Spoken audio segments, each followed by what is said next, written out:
An Ontario Spanish teacher is going above and beyond to make sure her students have the skills they'll need outside the classroom. Tori Kale Schultz introduces us to this month's top-notch teacher.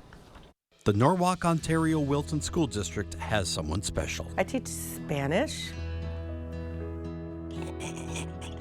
Well, that's all. I teach Spanish. I teach Spanish. Right away, I witnessed what makes Mrs. Buckbee so fun and what makes her a great teacher of a foreign language. Well, I'd like to correct you because I would consider it as a world language, right? Because a lot of my students here are Spanish-speaking, heritage speakers, and so I frame it as a world language because they're not foreign, they're part of our community. If you're struggling, she's goes to you and she'll help you no matter what level you're on of Spanish and stuff. She'll work to what you can do. She'll be there with you personally and guide you as to what we're doing. I think my greatest satisfaction is being able to reach the kids and reach their hearts. Having a genuine interest in her students' future. You know, people will say, what do you teach? It's well, I teach Spanish and ethics.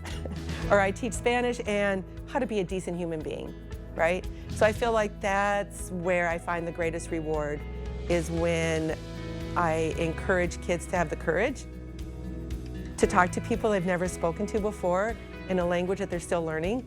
And she is always working her best to include everybody. To have the confidence to bring people into the circle as opposed to exclude, but to include. And I feel like learning another language and being open-minded and courageous, I think is really important.